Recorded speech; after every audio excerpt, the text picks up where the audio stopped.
Alright, Explorer, it's time to do some searching for some real science secrets. Shall we travel around the galaxy? Alright, welcome to a brand new Fun Kids Science Weekly. My name is Dan. This is the show where we search out all the science stuff lurking through the solar system. We go even further if we can too. This week, have you ever wondered why some spots make you laugh till you squirm? We're exploring the surprising science of being ticklish. The parts of the body that we tend to go for with a tickle actually are the bits of the body you move to laugh. So when you laugh, you squeeze your ribcage in and out, and the ribcage is pretty ticklish. You know, we kind of go in up under the armpits and around there. That's the ribcage you're tickling. Also, we'll lift the lid on the wild world of park rangers. It encompasses so much. Everything you see around you. Botany, zoology, ecology, conservation biology, the trees, why they live in the places they do, a mixture of geology in there, so why do things grow where they do.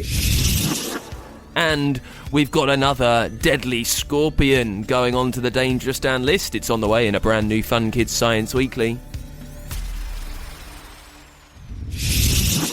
Let's start with your science in the news. NASA has said it hopes to send astronauts around the moon next year. The US Space Agency wants to send the Artemis 2 mission on a 10-day trip around the moon before April. And for the first time in 50 years, it'll have a crew too. The astronauts Reed Wiseman, which is such a brilliant astronaut name by the way, also Victor Glover, Christina Koch and Jeremy Hansen. They won't land on the moon, but they'll be the first humans to travel near it since Apollo 17 in 1972. The aim is to test the rocket and spacecraft systems and get ready for a lunar landing in the future. How amazing is it that we live at a time when we're sending people back to space, that we've got that excitement of wondering what could be out there? I'm finding it really incredible. Also, Emile the Elk has finally been caught after a summer spent on the run across Europe.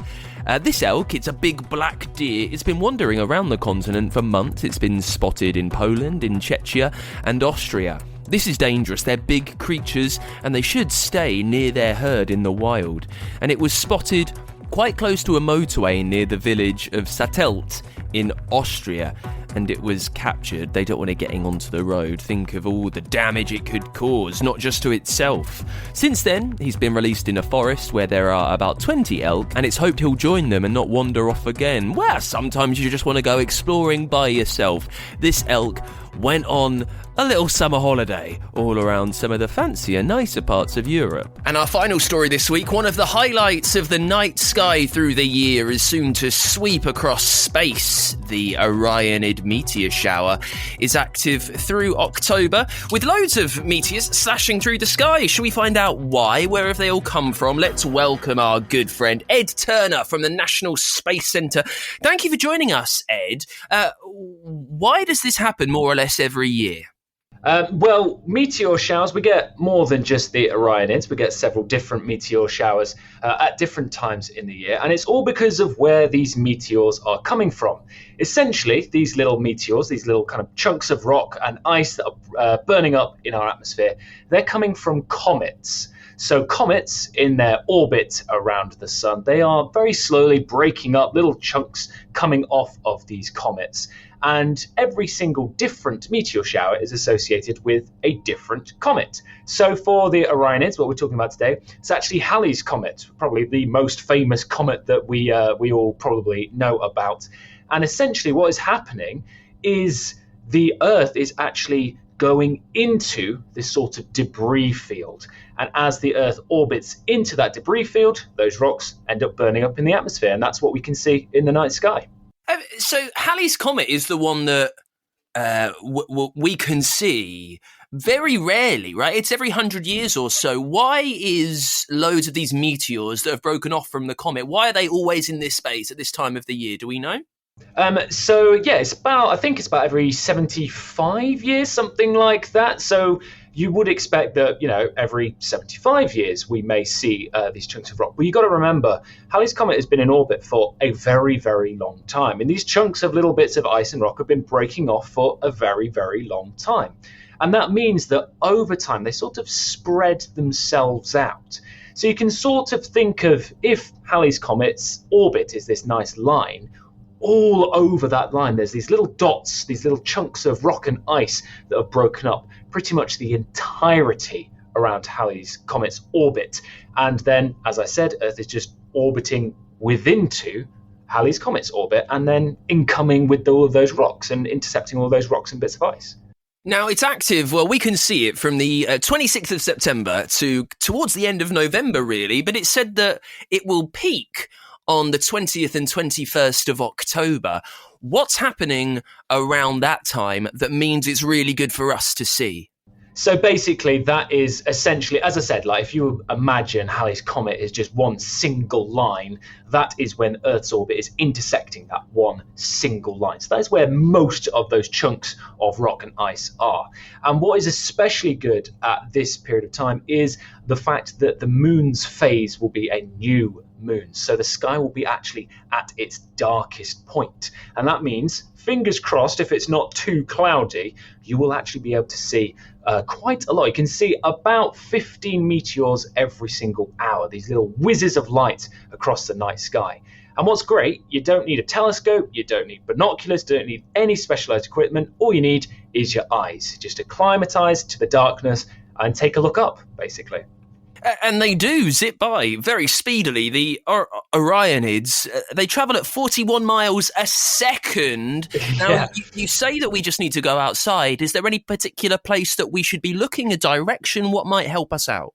Yeah, so as we're talking about the Orionids, and that is a clue to where you should be looking. They're called the Orionids because they seem to come from the constellation of Orion, which is actually one of the easiest constellations to spot because of his belt. Orion's belt, there's kind of 3 dots, 3 stars in a single line. So take a look towards those 3 dots, Orion's belt, and then sort of look slightly up and slightly left, and that is where all of those meteors will seem to be coming from.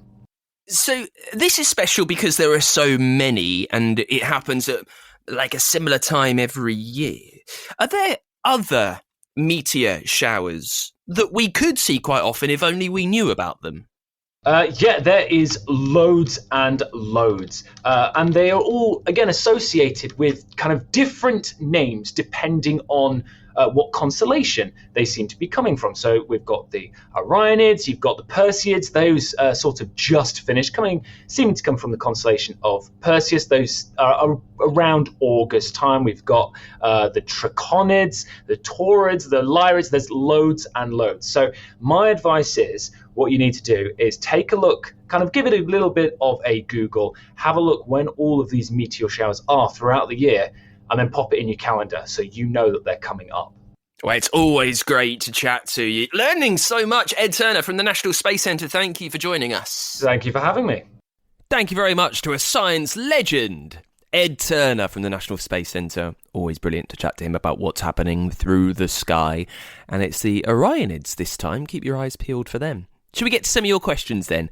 If you ever have anything sciencey that you really want answered on the podcast, make sure you leave it as a voice note for me on the free Fun Kids app. You can do it at funkidslive.com too. That way I can hear it, you can star in the show, and I can get an absolute genius on to sort it out for you. First question this week is a message from Leo, who wants to know, why do we get headaches? Well, normally headaches are caused by a few different reasons. Perhaps chemicals in your brain, or the blood vessels and nerves around your skull, or the muscles that hold up your head. It's important to remember that your brain feels things, but you can't feel anything that's in your brain, if that makes sense.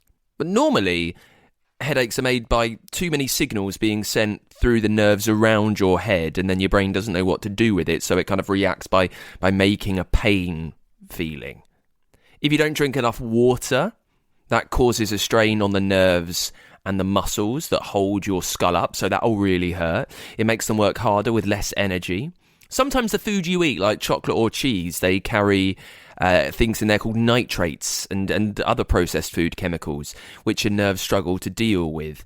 If you're stressed, that tightens the muscles around your neck, which also gives you a headache. So there are a few different reasons about why you get headaches. It's normally because your brain is too overloaded with information, so it responds by making something hurt. Leo, thank you for the question. Let's get on another one. This has been sent in by Atlas. What do you have, Atlas?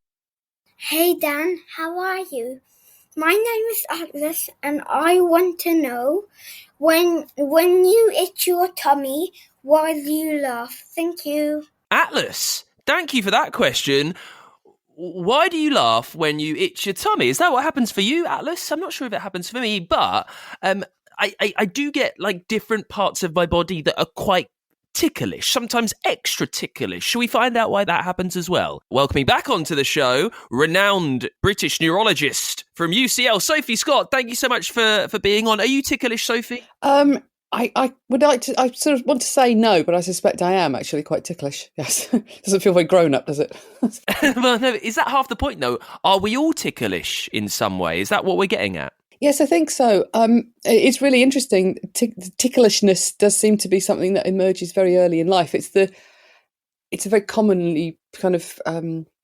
It's very commonly the kind of space in which laughter first occurs. And interestingly, that's not just true for humans. That's true for, rats and gorillas and chimpanzees and other animals that laugh. So, and there's something about our ticklishness at an early age that may actually be important for getting laughter going. So before we try and uncover whether some parts of our body might be extra ticklish, what do we know about any part of our body that is ticklish, and why can we not tickle ourselves? So I'm going to answer the last one first. So we can't tickle ourselves because our brain is really, really good at knowing when things it detects are caused by us. So when you are talking, your brain actually turns off the parts of your brain that you'd use to listen to somebody else speaking because you know what you're going to say. And when you touch your hand, you get a reduced touch response in your brain than if somebody else touched your hand in exactly the same way. So it's like your brain is discounting signals that come from you. We don't need to know about that. It's more important to know about, if somebody else touches my hand, that it is more important that I know that.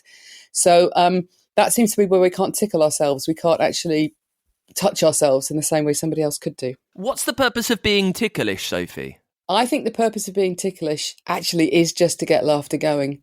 So people have come up with various theories about it, but it is interesting that you can't just tickle somebody. You couldn't just walk up to a random baby on the street and start tickling that baby. That baby's got to have a relationship with you and be prepared to let you do that. And actually, it's quite interesting. Not that I was a completely sort of scientist mum, but I was a pretty hardcore scientist mum. And when my baby son was approaching the age where I thought he should be laughing, I was like, "Oh, you should be laughing. I'm going to tickle you, and I'm going to look at what you do." And that's around the age of sort of 2 to 3 months. Babies will start laughing at things like tickling, but also games like peekaboo, other sorts of playful activities. So the main reason for tickling at all, it's a kind of playful touch. It's a way of getting playfulness going, and that's sort of where laughter lives. Oh, that's interesting, because if you try and tickle an adult, like if you try and tickle your mum or dad, try and tickle them back, they really don't like it, do they? They don't find it funny, or they don't want to laugh anymore. They find it a bit creepy. So that might be the case where it is to get you laughing when you're young, Sophie. I think so. I mean, it's interesting. So I can still make my husband laugh by looking as if I'm going to tickle him. And actually, you'll notice babies do that quite soon as well. Like they know, oh, you're going to do that tickling thing, and they'll start laughing already. Like you've got your laugh. You don't need to do it. Go ahead. Because actually, it's a bit aversive. A lot of people, the actual tickling bit itself is not particularly, it's not a particularly enjoyable thing for most people. So I think it really is sort of setting up that laughter response, and then you can then get the laughter going. You don't need to actually do the full tickle. Some experts thought that it might be more as a warning because we need to be aware of there are little insects perhaps that are creeping all over us. But you don't think it's that? I don't think it's that, because it is, we're good at detecting signals that don't come from us. We don't need to be tickled to know that. If there's something climbing up your leg, unless it's evolved very well to hide this information from you, you will notice it. So I don't think it's got that. I don't see why it would have to be ticklishness. I don't know why you'd have to laugh. Why there'll be all this other stuff around it. And as I say, tickling doesn't work if there isn't that social context. So if you just tickled somebody randomly, it would be like an unpleasant assault. They wouldn't laugh at all. They'd probably just be frightened and upset. So I think it is more complex than that. Atlas in the question seems to have like a part of his tummy that's extra ticklish. Could that be a thing? I think it could be. I think it is interesting that the parts of the body that we tend to go for with a tickle actually are the bits of the body you move to laugh. So when you laugh, you squeeze your ribcage in and out, and the ribcage is pretty ticklish. We kind of go in up under the armpits and around there. That's the ribcage you're tickling. And of course, the tummy is just adjacent to that. So I think it's entirely possible that's why it's setting him off. It's because those areas are more ticklish because perhaps they take you on a quicker route to laughter. Doesn't explain why I sometimes think other parts of the body that aren't normally touched by other people, like the soles of your feet, or really touched by anybody, they are also ticklish, maybe because it's just such an unusual thing to happen there. And last question, and this will bring it all together then. If you're saying that we're ticklish so that we kind of learn to laugh when we're very young, why is it important that we learn to laugh when we're very young? Because laughter is one of the most important social behaviours that we engage in. So we tend to think laughter is about jokes and comedy. And of course, we do laugh at jokes and comedy. But most laughter happens just for social reasons. So you're 30 times more likely to laugh if there's somebody else with you than if you're on your own. And you'll laugh more if you know them, and you'll laugh more if you like them. It's a way that we show playful behaviour, which is very important, but it's also how we show how we make and maintain social connections. It's how we de-escalate stressful situations with each other. It's how we communicate, agreement and understanding. So it's a really, really complicated behaviour, and getting it happening young does seem to be a way of getting that. It's almost like laughter interactions give you a framework for everything else. So babies start laughing at like 3 months old, but within a few months, babies will be doing things to make their parents laugh. Babies will intentionally try to elicit laughter from their parents by sort of how they do things. And I think that's kind of going the other way around. The parents have made the baby laugh. Now the baby's making the parents laugh. And you've got that kind of the basis of quite complicated interactions there already, long before anybody's talking to anybody else. We're doing a lot of stuff with laughter when we're babies. Wow, there we go. Atlas, what an incredible answer. How much detail did we do in that? Love it. Sophie Scott, thank you so much for joining us. Pleasure, thank you. Great question, Atlas. Thank you very much to Sophie Scott for coming on the podcast. Loads of chat and information. So many details about being ticklish there. Thank you. If you have any questions that you want answered on the podcast, make sure you leave it as a voice note for me on the free Fun Kids app. You can do it too at funkidslive.com. If you're listening to this podcast on the day it drops and you're being very quick, you can come and see the Fun Kids Science Weekly live show in London. We're doing it on Saturday, the 27th of September at the Bloomsbury Theatre with explosive experiments, with dangerous creatures, genius guests, actual fire, and stuff from outer space. That's all happening on Saturday the 27th in London. If you can't make it with a few hours' notice, that's all right. We've got more shows happening through the autumn with our Fun Kids Science Weekly live tour. It's your chance to see this show live on stage. And we've got just a few more times left this year. So find out where I'm playing near you. You can get your tickets, grab a grown-up, head to funkidslive.com/tour. For this week's Dangerous Dan, we are headed to Asia to meet the most lethal scorpion around. Now, last week, we spoke about one ghostly yellow scorpion, didn't we?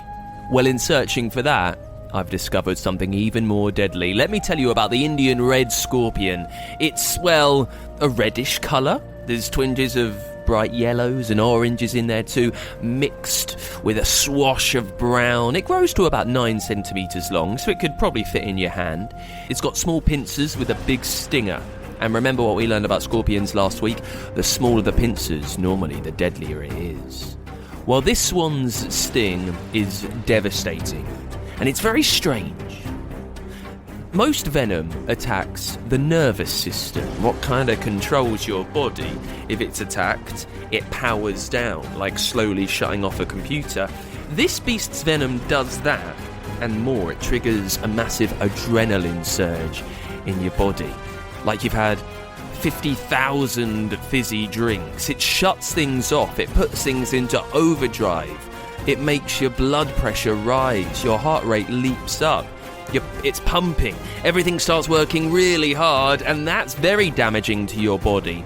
So it's powering you off and speeding you up at the same time, and that's what's so devastating, and that's why this small Indian red scorpion from Asia is going straight onto our Dangerous Dan list. It's time for this week's Battle of the Sciences, where we try to discover the greatest science in the history of the world. And today, we're wandering, we're hiking, and we're taking care of what's around us. We're talking life sciences with Charlotte Ray, who is a ranger at Exmoor National Park. Should be exciting. Charlotte, thank you for being there. You have 1 minute to tell us why life sciences is the best of all the sciences. It starts in 3, 2, 1, go. It encompasses so much, life sciences, everything you see around you: botany, zoology, ecology, conservation biology, the trees, why they live in the places they do, a mixture of geology in there. So why do things grow where they do? Is it to do with the bedrock underneath? Is there limey soils? Is there alkaline soils? What does it look like? And then how do all the creatures that live in these amazing places, why are they there? And how do they interact with each other? So I just think it's brilliant. It's like being a kid, keeping it nice and broad and being inquisitive about everything, and then learning how everything interacts with each other. And I think that's brilliant, because I did learn how to do something called taxonomy, which is how you work out how everything is related. And it is a super tiny niche subject. And I much prefer this. Keep it broad, find out about loads of different things, and just study the world around you.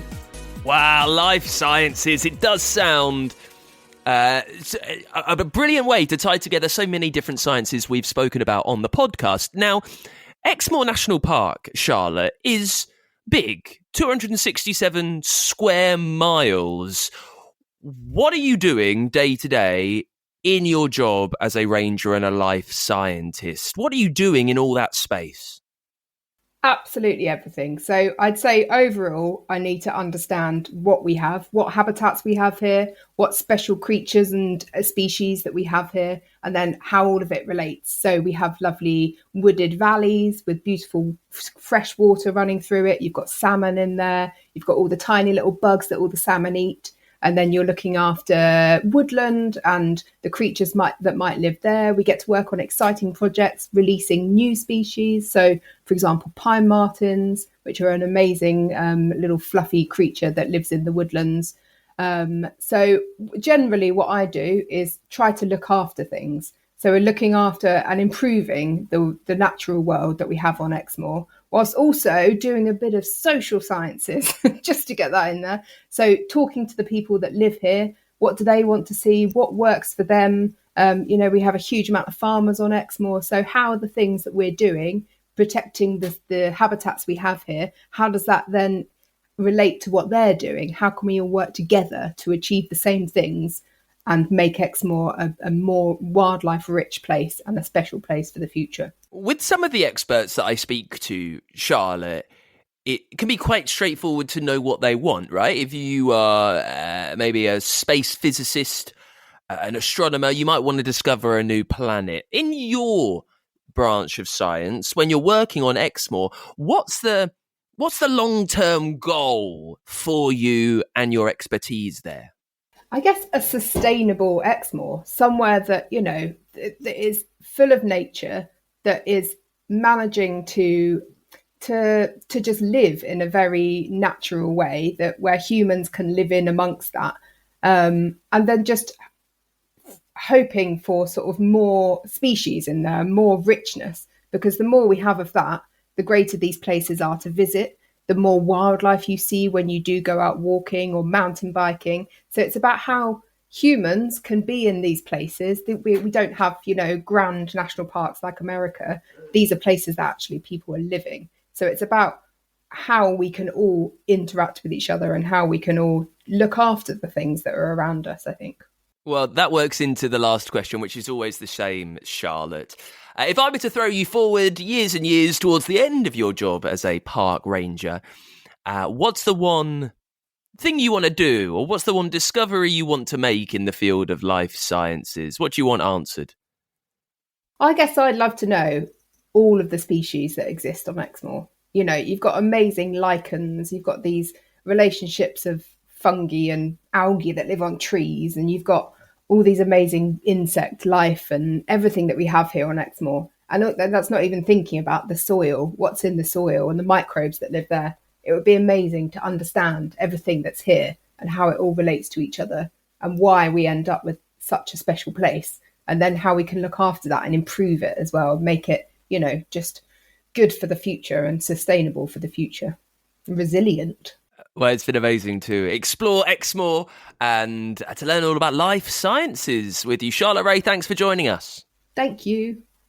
Earlier on in the podcast, we spoke to a friend of the show, Ed Turner from the National Space Centre, didn't we? All about the Orionid meteor shower. Well, we can head up into space ourselves right now. We're heading to the smartest school in the solar system, Deep Space High. We need to be quick. Lessons are about to begin. It's just beyond the third star on the left, right? We're learning about astronomy, the universe, and everything else. With Mrs. Higgs-Boson, we're looking at the planets, the galaxies, and all the nebulas that are up there. Deep Space High, the Galaxy Gala with the Royal Astronomical Society, advancing astronomy. Jump into a wormhole and travel to Deep Space High, the school in space. But hurry, because lessons are about to begin.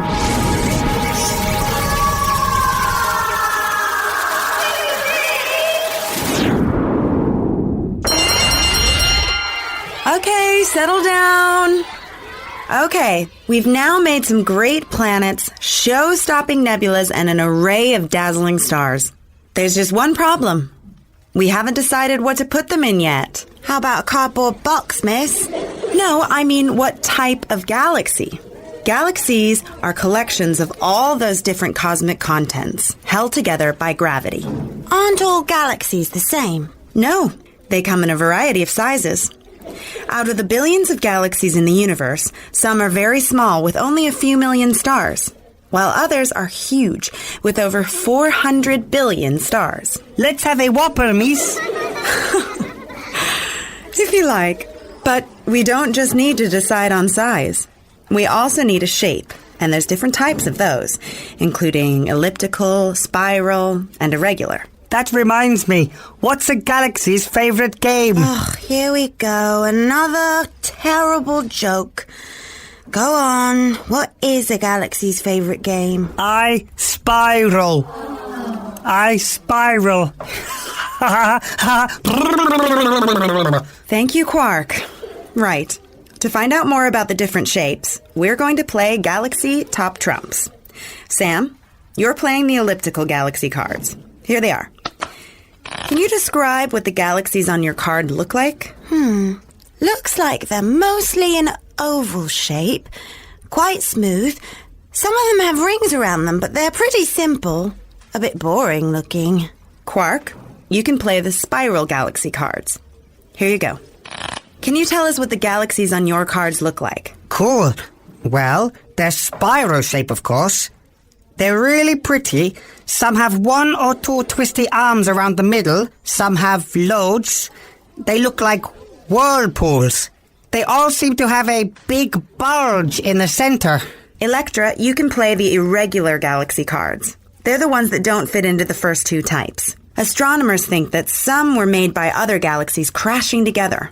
How would you describe them? Wow! Well, they look like all sorts of shapes. Blobby ones, stringy ones, and some are very lumpy bumpy. Right. Cards at the ready. Let's have round one. Which galaxies are biggest? Well, my irregular galaxies are a bit of a mix. Some are big, some small. Same here. There's certainly some pretty big spiral ones. Ha! I bet you can't beat this elliptical whopper. The card says it's called IC1101, and it's 60 times bigger than the Milky Way, with 100 trillion stars. Elliptical wins. Well done. Elliptical galaxies are generally the largest in the universe. So Sam wins that round. Let's try another. Round 2. Which type of galaxy produces most new stars? Elliptical have rotten scores. It looks like they're pretty quiet. No new stars made on any of mine. I'm out. Irregular galaxies can make stars. I've got one here called IC10. That score's high. Well, my spiral galaxies beat you hands down. Look. Loads of them are top star makers. Messier 100, Andromeda, and a massive one called the Whirlpool Galaxy. That's right. Spiral galaxies are often teeming with bright new stars. Those dusty arms that make up the spiral actually cause new stars and planets to grow. There's time for one last round. Which type of galaxy is the rarest? I've got loads of cards. Looks like spiral galaxies are pretty common. Oh, me too. Look, I've got even more cards than Quark. Irregular wins. I've got the least cards of all. Well done, Electra. You're right. Irregular galaxies make up only about 5% of all galaxies, so they're the rarest type. Well, as you can see, there's no clear winner. Every galaxy type has something special to offer. So, which type shall we have for our Galaxy Gala? It's pretty hard to choose. Can't we have a mixture of types? Or more than one? Why not? Galaxies do collide, and they often sit in groups. Your Milky Way is a gang of 6 called the Local Group. Maybe we could have the Deep Space High group of galaxies. Oh, but we'll have to talk about that the next lesson. We're out of time for today. Deep Space High, the Galaxy Gala with the Royal Astronomical Society, advancing astronomy.